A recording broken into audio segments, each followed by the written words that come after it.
Good day to all of you students. Today I shall teach you class 10th economics. Lesson 1. Name of the chapter is development and it's a part 4th of this chapter. Student, it's a 4th part of this chapter and it starts from here. Kerala has a low infant mortality rate. Kerala में जो तो क्या था student, Kerala में infant mortality rate बहुत कम था because it has adequate provision of basic health, क्योंकि यहाँ पे हेल्थ अच्छी है, एजुकेशन फैसिलिटी है.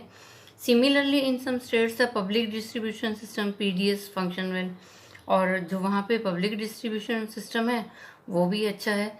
If some PDS shops, ration shops does not function properly in such places, the people there are able to get the problem rectified.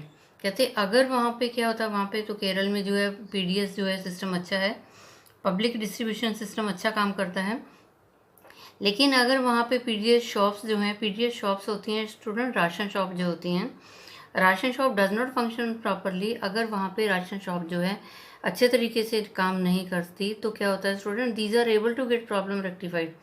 तो उनकी प्रॉब्लमों को जो है ठीक किया जाता है, सॉल्व किया जाता है. Health and nutritional status of the people of such states is likely to be better. और यहाँ के लोगों का जो हेल्थ है और जो न्यूट्रिशनल स्टेटस है लोगों का, वो स्टूडेंट बेटर है. Next student, we will read the activity 3. One way to find out if adults are under nourish is to calculate what nutrition scientist call body mass index. So हम पढ़ेंगे कि body mass index क्या होता है. One way to find out कहते एक तरीका है कि हम ये देख सकते हैं, इफ़ अडल्ट्स आर अंडर नॉरिश्ड, अगर अडल्ट जो हैं हमारे जो अंडर नॉरिश्ड हैं, उनकी हेल्थ अच्छी नहीं है, is to calculate what the nutrition scientist call body mass index. तो हमारे जो वैज्ञानिक हैं उन्होंने ये कहा है कि हम बॉडी मास इंडेक्स जो है ये एक सिस्टम है कि जिससे हमें ये पता चल जाता है कि अडल्ट जो है वो अंडर नॉरिश्ड है या नहीं. This is easy to calculate, और ये कैलकुलेट करना बहुत आसान है. Take the weight of the person in kg. और कैसे बॉडी मास इंडेक्स को कैसे कैलकुलेट करते हैं student, take the weight of the person in kg. किसी भी व्यक्ति का जो है kg में उसका वेट ले लीजिए. Then take the height in metre, और उसकी हाइट को मीटर में ले लीजिए. उसके वजन को kg में और हाइट को मीटर में ले लीजिए. Divide the weight by the square of the height, और जो उसका वजन है उसको उसके स्क्वायर ऑफ द हाइट से उसको डिवाइड कर दीजिए. If this figure is less than 18.5%, then person would be considered undernourished. और जब डिवीज़न करने से अगर 18.5 से लेस देन फिगर आती है तो इसका मतलब है कि वो पर्सन जो है अंडर नॉरिश्ड है.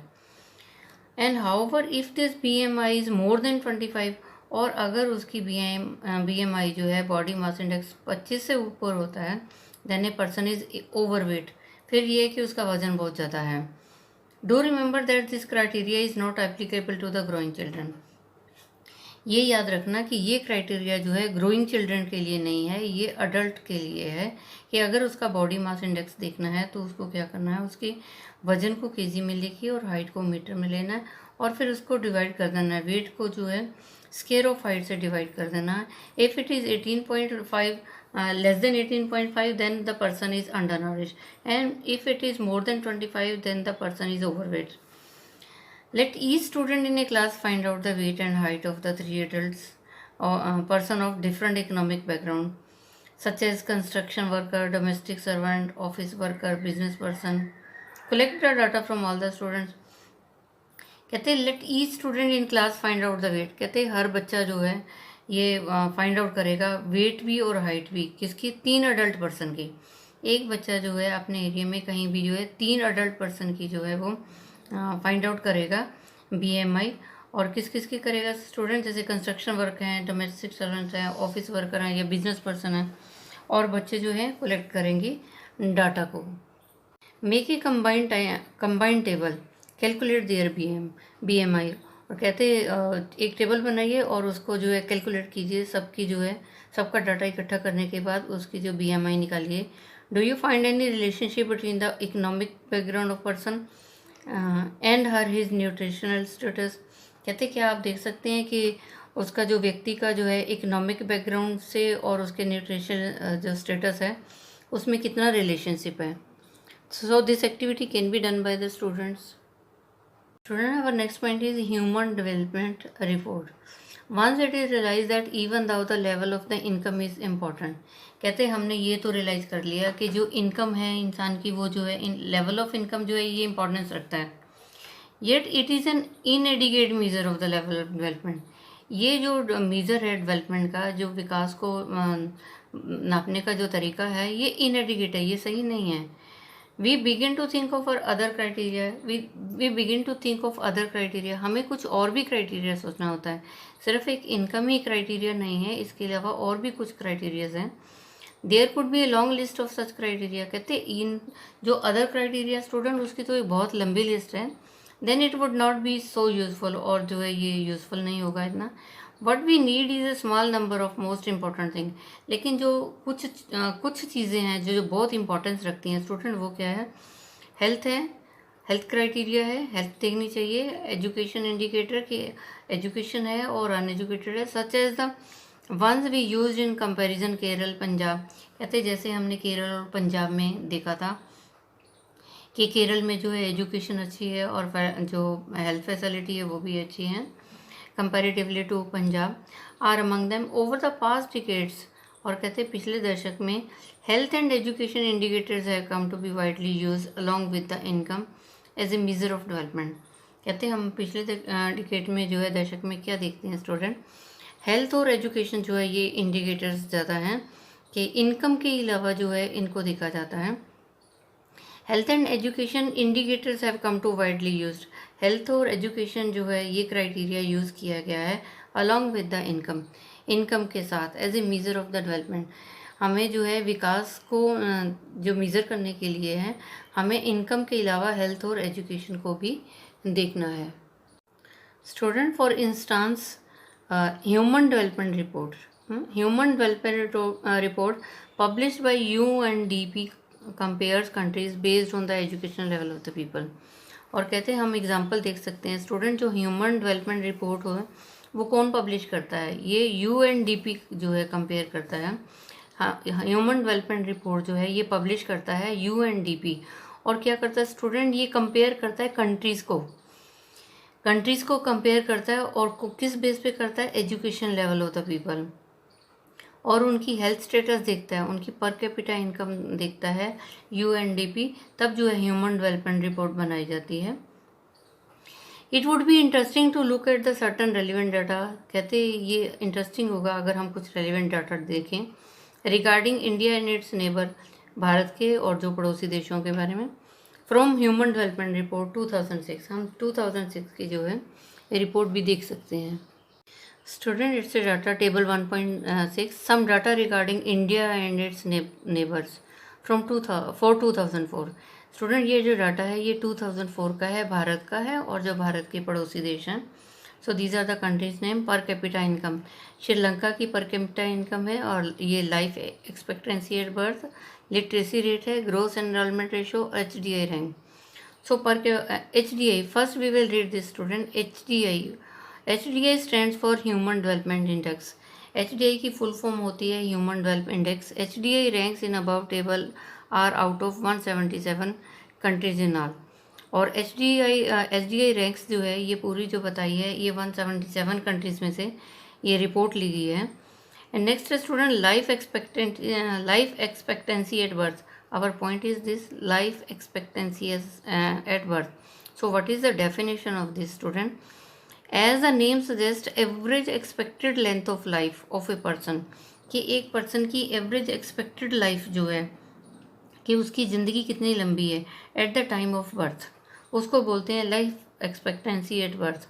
कि जब उसका बर्थ होता है तो उसकी इंसान की लाइफ को जो है एक्सपेक्ट किया जाता है कि वो कितनी लंबी होगी उसकी ज़िंदगी।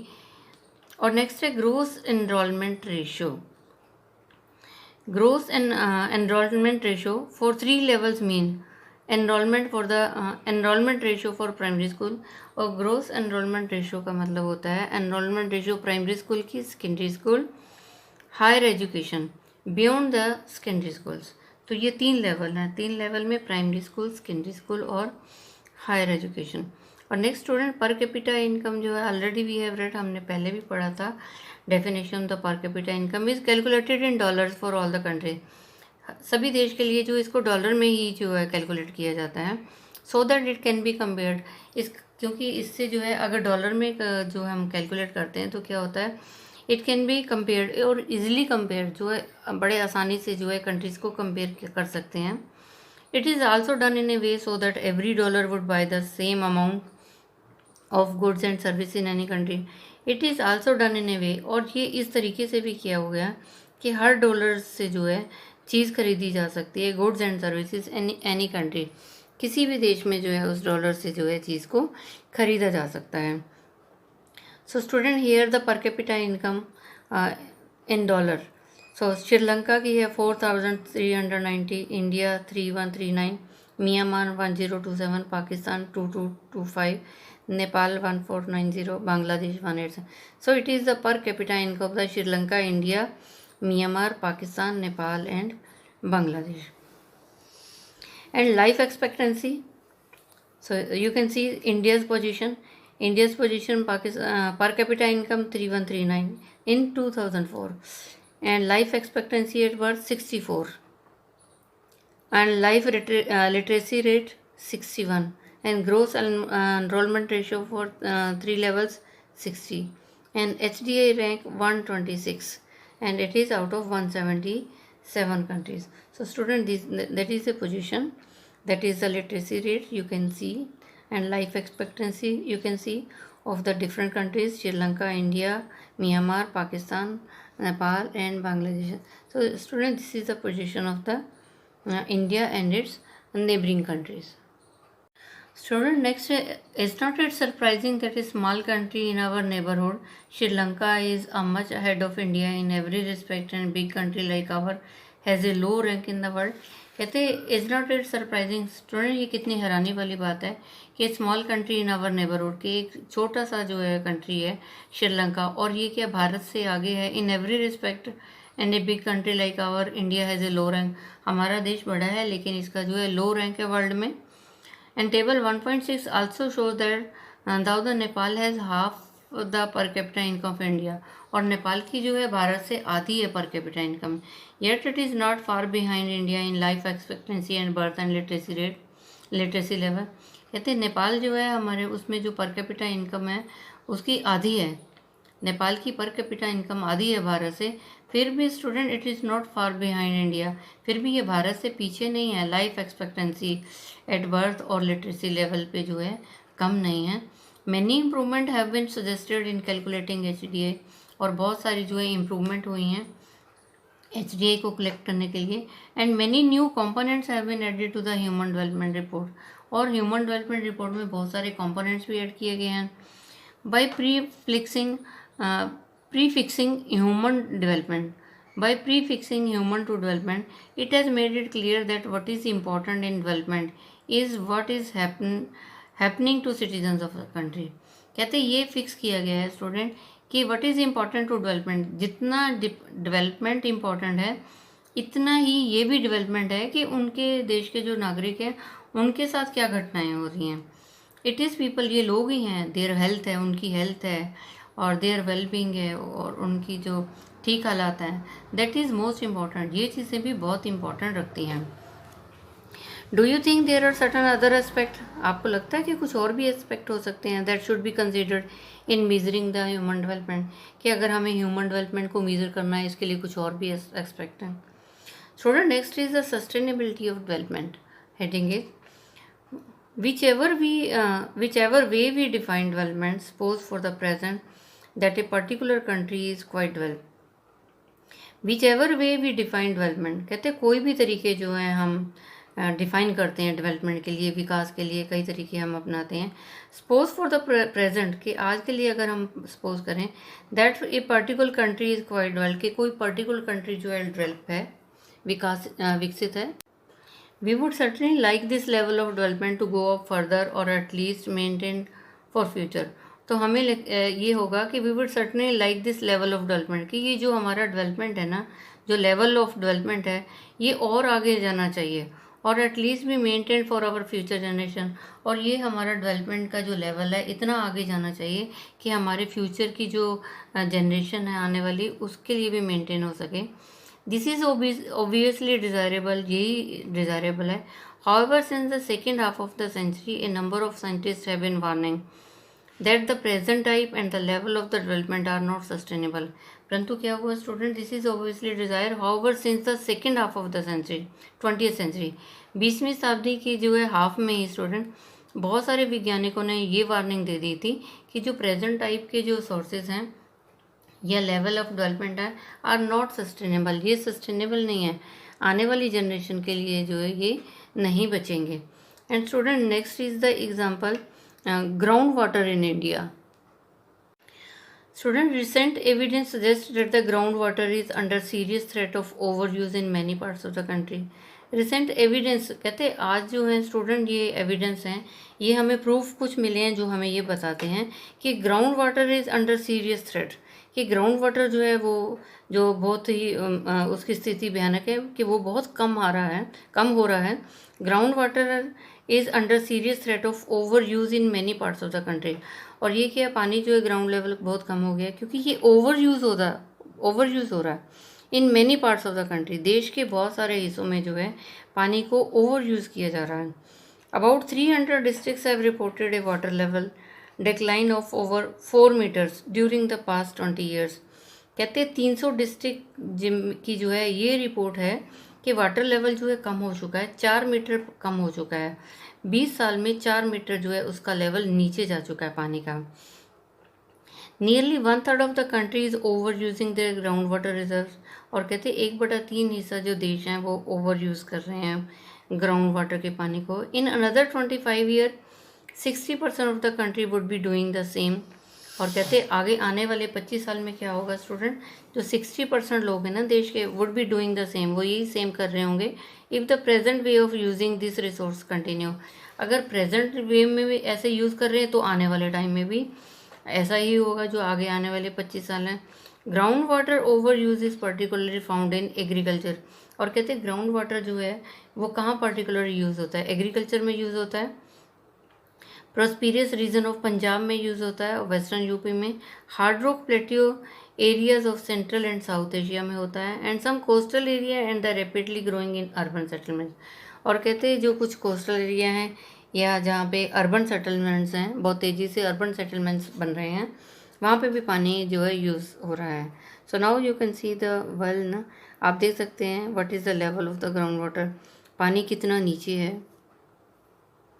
Next student, ground water is an example of renewable resources. ये तो पता है कि जो हमारा ग्राउंड वाटर है एक ये रिन्यूएबल रिसोर्सेज है. दीज रिसोर्सेज आर रिप्लेनिश्ड, परंतु ये रिसोर्सेज भी क्या होते हैं स्टूडेंट, रिप्लेनिश्ड हो जाते हैं, बाय नेचर ख़त्म हो जाते हैं. As in the case of crops and plants, कहते देखिए जैसे पौधे हैं, फसलें लगाई जाती हैं तो पानी ये क्या है, रिसोर्सेज जो है ख़त्म होते हैं. हाउएवर दीज रिसोर्सेज में बी ओवर यूज्ड, और इन रिसोर्सेज को क्या ओवर यूज़ किया जा रहा है. इतना ही नहीं कि जितनी ज़रूरत है उतना यूज़ हो, ये ओवर यूज़ होते हैं. For example in the case of ground water, if we use more than what is being replenished by rain. और कहते हैं if we use more than what is being replenished by rain then we would be over using the resources. कहते अगर हम जो है हम use करते हैं, if we use more than, अगर हम ज़्यादा पानी यूज़ करते हैं, what is being replenished by rain, जितना कि हमें बारिश से मिलता है, then we would be over using this resources. तो फिर हम जो है इसको ज़्यादा यूज़ कर रहे हैं. हमें बारिश से भी पानी मिलता है फिर भी हम इसको जो है यूज़ कर रहे हैं, तो ये क्या होता है student, over use resources. Non renewable resources are those which will get exhausted after years of use. और स्टूडेंट नॉन रिन्यूएबल रिसोर्सेज कौन से होते हैं, वो होते हैं जो ख़त्म हो जाते हैं, एग्जॉस्ट हो जाते हैं आफ्टर ईयर्स ऑफ यूज़. उनको कुछ सालों में यूज़ कर दिया जाता है, उसके बाद एग्जॉस्ट हो जाते हैं, ख़त्म हो जाते हैं, फिर उनको यूज़ नहीं किया जाता.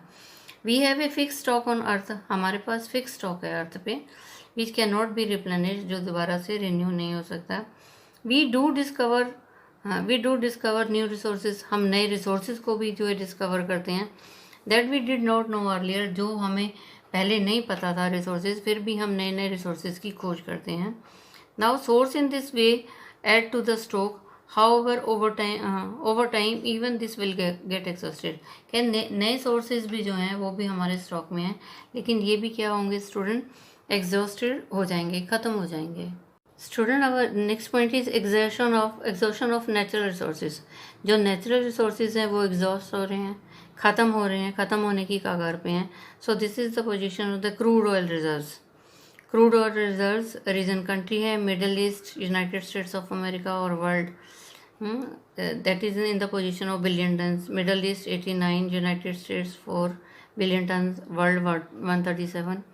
And this is number of years reserve will last, और ये नंबर ऑफ ईयर्स हैं कि कितने साल चलते हैं। 89 मिडल ईस्ट में जो है 89 बिलियन टन है, और ये जो कितना चलते हैं 93 ईयर्स चलते हैं। यूनाइटेड स्टेट्स में जो है 4 बिलियन टन है, और ये जो है 10 ईयर के लिए काफ़ी हैं। और वर्ल्ड में 137 है, और ये 43 ईयर्स के लिए। Number of years reserve will last कितने टाइम तक चलते हैं, 43 ईयर्स तक इनको यूज़ किया जाता है। The table gives an estimate of reserves of crude oil. कहते ये हमने जो ऊपर टेबल पढ़ा स्टूडेंट, ये हमें जो है एस्टीमेट, एक अंदाज़ा बताता है क्रूड ऑयल का। More important, it also tell us for how many year the stock of crude oil will last if people continue to exact it at a present rate. कहते ये तो हमने पढ़ा है ऊपर स्टूडेंट, परंतु ये जो है हमें एग्जैक्ट नहीं बताता। It also tell us for how many years, ये भी बताया है कि जो स्टॉक है हमारे पास क्रूड ऑयल का कितने साल तक चलेगा। But if people continue to extract it at the present rate, परंतु ये नहीं है कि अगर प्रेजेंट रेट के हिसाब से, प्रेजेंट वर्तमान स्थिति के हिसाब से जो है, अगर उसको जो है ऑयल को एक्सट्रैक्ट किया जाता है तो ये कितना चलेगा। The reserves would last only 43 years, और द रिजर्व्स वुड लास्ट, और रिजर्व्स में कितना ऑयल चलेगा 43 years. This is for the world as a whole, और ये 43 ईयर्स लिखा है, पूरे विश्व के लिए लिखा है student. However different country face different situation.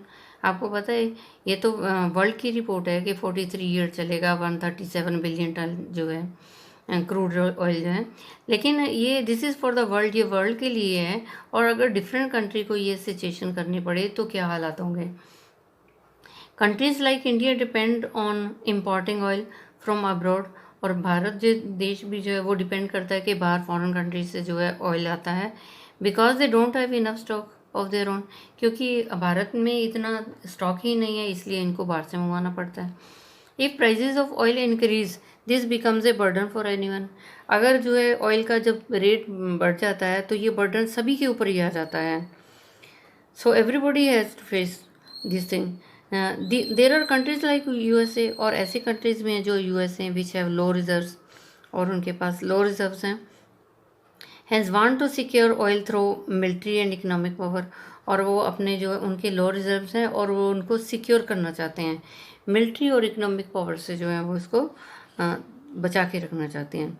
The question of sustainability of development raises many fundamental new issues about the nature and process of development. कहते हैं अगर हम ये देखें कि question of sustainability of development, कि हमारा डेवलपमेंट जो है सस्टेन होना चाहिए, कायम रहना चाहिए, तो इससे बहुत सारे फंडामेंटल इश्यूज रेज होते हैं नेचर के बारे में और प्रोसेस ऑफ डेवलपमेंट के बारे में। Student, next is consequence of environmental degradation. अगर एनवायरनमेंट जो है डिग्रेड हो जाता है तो उसके कॉन्सिक्वेंस क्या हैं, उसके नतीजे क्या होते हैं। अगर हमारा एनवायरनमेंट का लेवल जो डिग्रेड हो जाता है, डाउन हो जाता है उसका, तो उसके क्या रिजल्ट होते हैं student. Consequence of environmental degradation do not respect national और स्टेट बाउंड्रीज।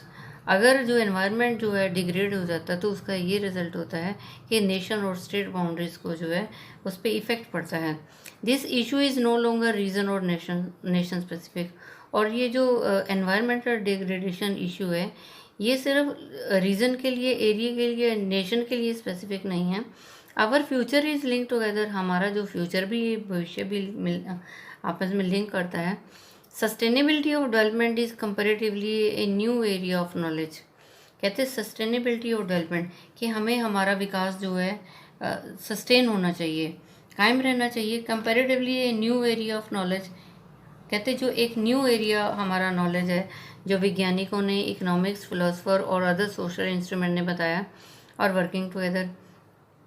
कहते हैं हमारे साइंटिस्ट, इकोनॉमिक्स, फिलोसफर और सोशल साइंटिस्ट ये सभी मिलके काम करते हैं किसके लिए स्टूडेंट, सस्टेनेबिलिटी ऑफ डेवलपमेंट, कि हमारा जो विकास है वो हमेशा के लिए बना रहे।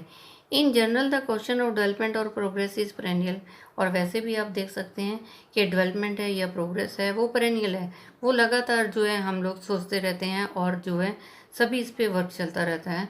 Eight all time as a member of society and as a individual we need to ask, परंतु क्या है एट ऑल टाइम हम हमेशा ही क्या करते हैं, क्योंकि हम समाज के मेंबर हैं, व्यक्ति हैं, तो हमें ज़रूरत होती है ये जानने के लिए where we want to go, हमें क्या कहाँ जाना चाहिए, what we wish to become, हमें क्या बनना चाहिए, व्हाट आवर गोल्स आर, हमारे गोल्स क्या हैं। So the debate on development continues, और जो डिबेट होती है डेवलपमेंट पे, विकास पे डिबेट होती है, वो तो हमेशा ही स्टूडेंट चलती रहती है। So student I have taught you the complete chapter, I think you might have understood. Student, you tell it to other students so that they can also understand this chapter. And students, stay safe, stay at home, obey your parents. Thank you. Have a nice day. God bless you all.